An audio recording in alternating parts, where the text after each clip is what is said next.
Hey YouTube, Alex Conley here today with another video. Today's video, I want to talk about how roommates won't always save you money and how you can take some caution and some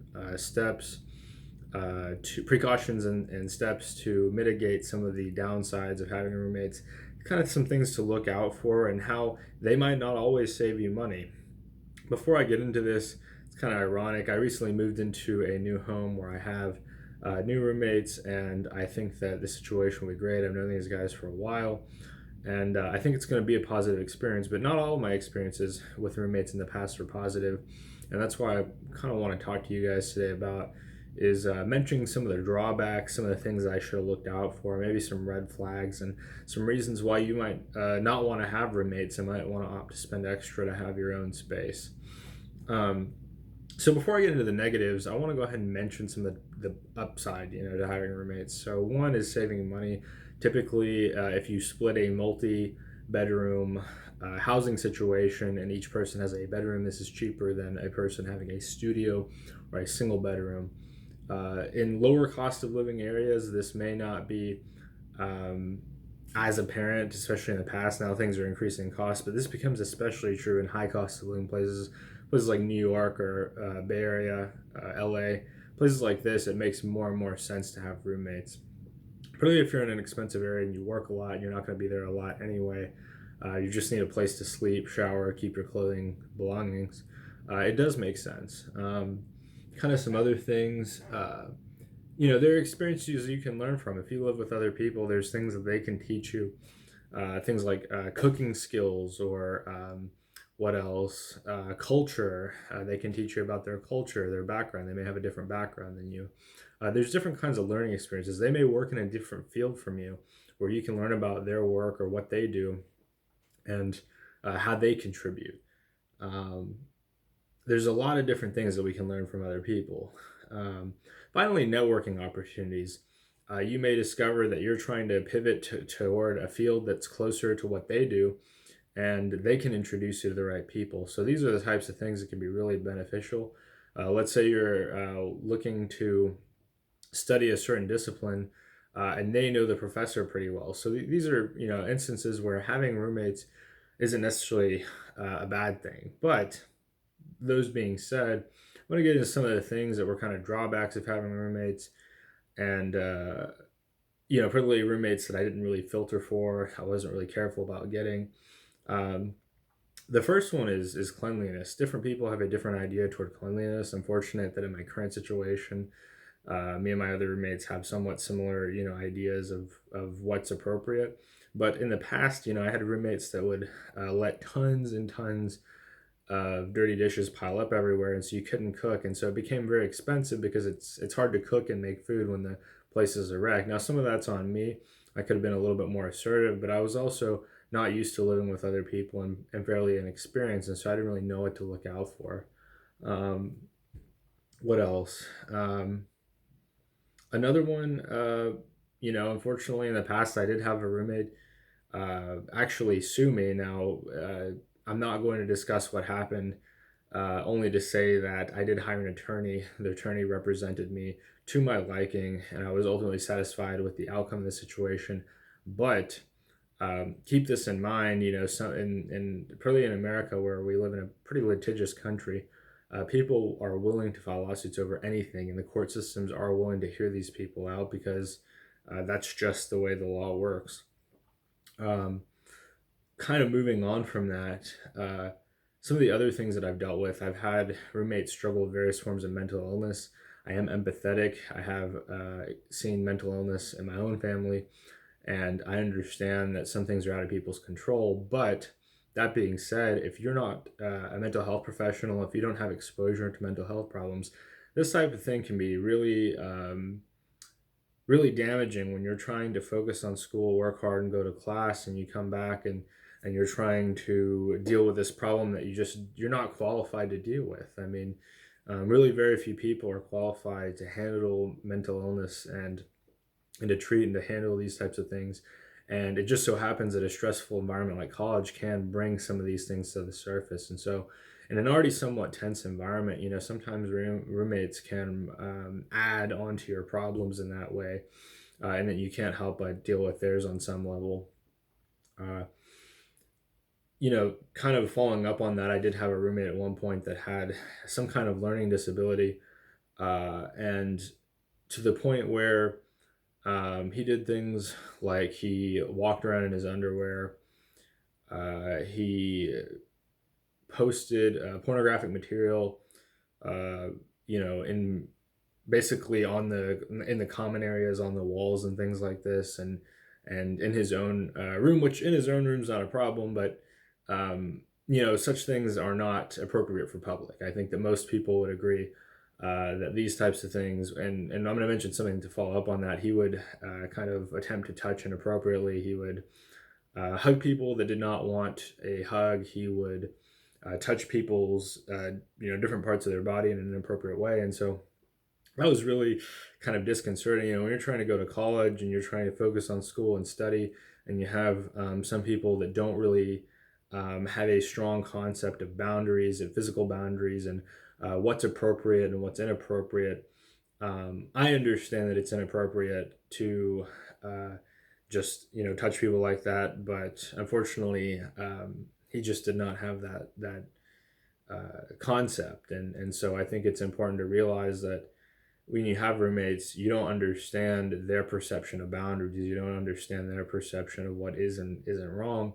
And in this case, having a developmental disability, he may not, be even fully able to comprehend what he, is doing and how it does make people feel when he touches them.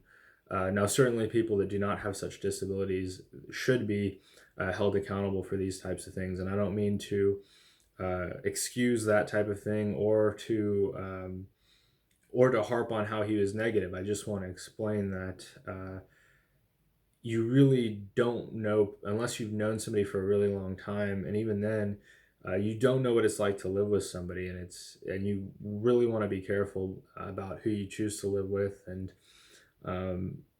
how they can impact your academics and how they can impact your ability to focus and to succeed and to achieve. You don't want a stressful place at home where you're having trouble sleeping, you're having trouble getting the rest you need to focus, do well, and succeed in class. I made a tremendous amount of changes in how I'm approaching college, and my results more recently have been much better than my results when I was younger and didn't really know what I was doing, didn't really plan things out. Kind of wrapping back to what I was talking about, challenges with roommates. So some roommates are violent. I had a former veteran as a roommate. I think that he struggled with some expressions of violence. He mentioned, being angry and frustrated with his ex-wife. He tried to get aggressive with me. I ultimately had to contact the apartment complex security, and they had to essentially observe my move out because he wanted to drum up conflict and be argumentative, confrontational, and generally just try to start some kind of altercation, which I'm not interested in at all. I think violence should only be used in self-defense. It should never be used to try to get your way, and I discourage people from attempting to use violence to solve interpersonal conflict. I don't think it's the solution. So beyond just my experience with this argumentative roommate, this real negative guy, at my college, I went to MTSU, and I'm actually going back to MTSU. I want to say it was about 10 years ago. One of the in one of the dorms or off-campus housing, uh, basically one student got in an argument with another student over some kind of drug use, and one of the students actually stabbed the other one many times and actually ended up killing the other student over this argument. And so that's kind of an extreme case, but you don't know if your potential roommate is capable of this really extraordinary violence that's absolutely inexcusable and wrong. And it would be terrible for you to be pursuing your academic career, pursuing excellence, trying to get a good grade so that you can get a good job or perhaps get into the graduate school of your choosing, to have to deal with somebody that does not have the capability to rein in their anger, rein in their aggression, and does essentially manage their stress. So I think one of the things that you may not realize is you're going to be dealing with roommates in this sort of heightened stress situation, and it's not going to be the ideal or ideal version of that person. At sometimes that person, you're going to experience them when they're low on sleep. You're going to experience them when they're hungry. You may experience them when they're going through a breakup. I mean, these are the types of things that you got to think about. Is the first time you meet somebody, you shake hands and you smile. That doesn't necessarily mean that the whole time you're going to live with them, it's going to be great and they're going to be personable and understanding and respectful of boundaries and clean and these types of things. You really don't know much about them. And even though the college or the campus apartment place may say, "Oh, we're going to match you with the best fit possible," that you have no idea what that means. They're mostly trying to make money off of these living situations. Their goal, they have some interest in minimizing conflict, but their bigger goal is to rent all the units out. So if it comes down to it, and they can't match you with somebody like you, but they're going to have the rental money coming in, well, they're going to pursue the money. I mean, that's just how a capitalistic society works. Kind of following up on that. Be reasonable in your expectations. If you do end up needing to get a roommate situation, be patient. You don't want to jump on them for every little thing. You don't want to create or encourage a sense of animosity.